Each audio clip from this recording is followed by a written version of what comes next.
Hi കൂട്ടുകാരെ, എല്ലാവർക്കും നമസ്കാരം. ഇന്ന് ഞാനിവിടെ സ്പെഷ്യൽ ഒരു ഡിഷുമായിട്ടാണ് വന്നിരിക്കുന്നത്. നമുക്ക് എങ്ങനെയാണ് മക്രോണി പാസ്ത ഉണ്ടാക്കുന്നതെന്ന് നമുക്ക് നോക്കാം.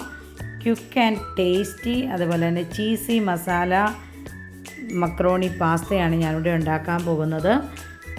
എല്ലാവർക്കും ഇഷ്ടപ്പെടുന്ന, പ്രത്യേകിച്ച് കുഞ്ഞുങ്ങൾക്കൊക്കെ വളരെ ഇഷ്ടപ്പെടുന്ന ഒരു ഡിഷാണ്. ഇനി എങ്ങനെയാണ് അതുണ്ടാക്കുന്നതെന്ന് നമുക്ക് നോക്കാം. ഞാനിവിടെ മക്രോണി എടുത്തിട്ടുണ്ട്. മക്രോണി പല ഷേപ്പിൽ കിട്ടും, നിങ്ങൾക്കിഷ്ടമുള്ള ഷേപ്പിൽ വാങ്ങിക്കാം. അതൊന്ന് ബോയിൽ ചെയ്തെടുക്കാം. അതിനുവേണ്ടി ഞാൻ വെള്ളം തിളപ്പിച്ചിട്ടുണ്ട്. അതിനകത്ത് നമുക്ക് കുറച്ച് ഉപ്പും കൂടെ ആഡ് ചെയ്ത് കൊടുക്കാം. വേണമെങ്കിൽ ഒരു സ്പൂണ് ഓയിലും കൂടെ ആഡ് ചെയ്യാം. അത് ഒട്ടിപ്പിടിക്കാതിരിക്കാൻ വേണ്ടിയാണ് അങ്ങനെ ചെയ്യുന്നത്. അതിനുശേഷം ഇത് നന്നായിട്ട് വേവിച്ചെടുക്കാം. വേവിച്ച് നന്നായിട്ടും ഇതിപ്പോൾ വെന്ത് വന്നിട്ടുണ്ട്. ഈ വെന്ത് വന്ന മക്രോണി നമുക്ക് ഊറ്റി മാറ്റി വെക്കാം. അതുപോലെ തന്നെ ഇനി നമുക്ക് നമ്മുടെ ഗാർലിക്കാണ്, അത് നന്നായിട്ട് ചോപ്പ് ചെയ്ത് മാറ്റി വെക്കാം. അതുപോലെ തന്നെ ക്യാരറ്റും അതുപോലെ ഒനിയനും അതുപോലെ ക്യാപ്സിക്കവും ഞാനിവിടെ എടുത്തിട്ടുണ്ട്. അത് സ്ക്വയറിൽ കട്ട് ചെയ്ത് നമുക്ക് മാറ്റി വെക്കാം. അതുപോലെ ഇനി ഞാനിവിടെ എടുത്തിരിക്കുന്നത് നമ്മുടെ ഹോട്ട് ഡോഗാണ്. കുഞ്ഞുങ്ങൾക്കൊക്കെ ഇഷ്ടപ്പെടുന്നതാണല്ലോ, അതുകൊണ്ട് ഞാനിവിടെ ഹോട്ട് ഡോഗ് എടുത്തിട്ടുണ്ട്. ഹോട്ട് ഡോഗും അതുപോലെ തന്നെ സ്ക്വയറായിട്ട് കട്ട് ചെയ്ത് നമുക്ക് മാറ്റി വെക്കാം. ഇനി ഇതൊക്കെ നമുക്കൊന്ന് വഴറ്റിയെടുക്കേണ്ടത് ആവശ്യമാണ്. അതിന് ഞാനിവിടെ പാൻ എടുത്ത് വെച്ചിട്ടുണ്ട്. അതിനകത്ത് ഓയിൽ ഒഴിച്ചെടുത്തിട്ടുണ്ട്. നമ്മുടെ ബട്ടറും കൂടി ഇട്ട് കൊടുത്തിട്ടുണ്ട്.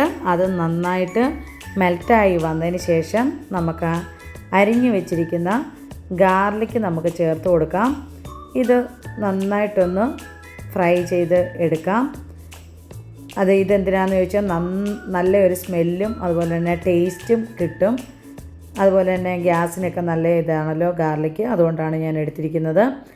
ഇനി നമുക്ക് അരിഞ്ഞു വെച്ചിരിക്കുന്ന ഹോട്ട് ഡോഗ് ഒന്ന് ഫ്രൈ ചെയ്ത് മാറ്റി വെക്കേണ്ടത് ആവശ്യമാണ്. നമ്മൾ മാറ്റി വെച്ചിട്ടുണ്ട്. അതുപോലെ തന്നെ അതേ പാനിൽ നമ്മൾ ഒനിയൻ ഇട്ട് കൊടുത്തിട്ടുണ്ട്. ആ ഒനിയൻ ജസ്റ്റ് ഒന്ന് വഴറ്റിയെടുക്കാം. അതിനുശേഷം നമ്മുടെ അരിഞ്ഞു വെച്ചിരിക്കുന്ന ക്യാരറ്റും ക്യാപ്സിക്കവും നമുക്ക് ഒന്ന് വഴറ്റിയെടുക്കാം. ജസ്റ്റ് അത് പച്ചമണം ഒന്ന് പോയാൽ മതി, ഒത്തിരി അങ്ങ് വഴറ്റേണ്ട കാര്യമില്ല. ഇത് നല്ല ഒരു ഫ്രഷ്നെസ്സോട് കിടക്കുന്നതാണ് നല്ലത്. ഇനി ഞാനിവിടെ എടുത്തിരിക്കുന്നത് ചിക്കൻ മാഗി ക്യൂബാണ്. അത് ഞാനിവിടെ ആഡ് ചെയ്ത് കൊടുക്കുന്നുണ്ട്. ചിക്കൻ മാഗി ക്യൂബ് ഇല്ലാത്തവർക്ക് നിങ്ങൾക്ക് നൂഡിൽസിനകത്തുള്ള ആ പാക്കറ്റ് ആഡ് ചെയ്ത് കൊടുക്കാം. ഞാൻ ഇനിയും നമ്മുടെ ടൊമാറ്റോ പ്യൂരിയാണ് ആഡ് ചെയ്തത്. അല്ലെങ്കിൽ ഇതില്ലാത്തവർക്ക് ടൊമാറ്റോ നന്നായിട്ട് ഗ്രൈൻഡ് ചെയ്തിട്ട് അല്ല പേസ്റ്റ് പരുവത്തിലാക്കിയിട്ട് നിങ്ങൾക്ക് ഇത് ഒഴിച്ചു കൊടുത്താൽ മതി. ഞാനിവിടെ സോയാ സോസും അതുപോലെ തന്നെ ചില്ലി സോസും എടുത്തിട്ടുണ്ട്. അത് രണ്ടും ചേർത്ത് കൊടുത്തിട്ടുണ്ട്. കുറച്ച് മാത്രം മതി, ഒത്തിരി അളവിൽ വേണ്ട. ആവശ്യമായ ഉപ്പും കൂടെ ചേർത്ത് കൊടുക്കാം. ഇപ്പോൾ ഏകദേശം നമ്മുടെ പച്ചക്കറികളും അതുപോലെ ഈ ഹോട്ട് ഡോഗും ഒക്കെ വെന്തിട്ട് വന്നിട്ടുണ്ട്. ഇനി നമുക്ക് മാറ്റി വെച്ചിരിക്കുന്ന നമ്മുടെ മക്രോണി ഇട്ട് കൊടുത്ത് നന്നായി ഇളക്കി യോജിപ്പിക്കാം. അതിനുശേഷം ഞാനിവിടെ പെപ്പർ ആഡ് ചെയ്യുന്നുണ്ട്. നിങ്ങൾക്ക് വേണമെങ്കിൽ ചില്ലി ഫ്ലേക്സ് കൂടെ ആഡ് ചെയ്യാം. ഞാനിവിടെ ചില്ലി ഫ്ലേക്സ് കൊടുക്കുന്നുണ്ട്. നിങ്ങൾക്ക് സ്പൈസസ് ഇഷ്ടമാണെങ്കിൽ മാത്രം ആഡ് ചെയ്താൽ മതി, അത് ഓപ്ഷനിലാണ്.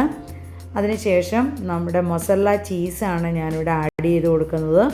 മൊസല്ല ചീസ് ഇവിടെ ആഡ് ചെയ്ത് കൊടുത്തിട്ടുണ്ട്. അത് നന്നായിട്ട് നമുക്ക് അടച്ചു വെച്ചിട്ട് ചെറിയ തീയിൽ നമുക്കതൊന്ന് മെൽറ്റാക്കി എടുക്കണം. ഞാനിവിടെ ചെറിയ തീയിൽ, കരിഞ്ഞു പോകരുത്. വേണമെങ്കിൽ നിങ്ങൾക്ക് ഒരു 2 സ്പൂണ് വെള്ളം കൂടെ ഒഴിച്ചു കൊടുത്തു കഴിഞ്ഞാൽ അത് മെൽറ്റാവും. കട്ടിയുള്ള പാനാണെങ്കിൽ മാത്രം ഒത്തിരി നേരം വെച്ചാൽ മതി. ഇതിപ്പം ഞാൻ ഏകദേശം എൻ്റെ മസാല ചീസൊക്കെ മെൽറ്റായി വന്നു. കണ്ടില്ലേ, നല്ല സ്പൈസി ആയിട്ടുള്ള ചീസി ആയിട്ടുള്ള മക്രോണിയാണ്. എല്ലാവർക്കും ഇഷ്ടപ്പെടും. നല്ല ടേസ്റ്റിയാണ് കഴിക്കാൻ. നമുക്ക് ബ്രേക്ക്ഫാസ്റ്റ് ആയിട്ടും ഡിന്നറായിട്ടും 4 മണി പലഹാരമായിട്ടൊക്കെ നമുക്ക് ഉപയോഗിക്കാൻ പറ്റുന്ന ഒരു ഡിഷാണ്. എല്ലാവരും ട്രൈ ചെയ്യണം, കമൻറ്റുകൾ അറിയിക്കുക. അതുപോലെ തന്നെ എൻ്റെ ചാനൽ സബ്സ്ക്രൈബ് ചെയ്യുക, ഷെയർ ചെയ്യുക, ലൈക്ക് ചെയ്യുക. Thank you for watching.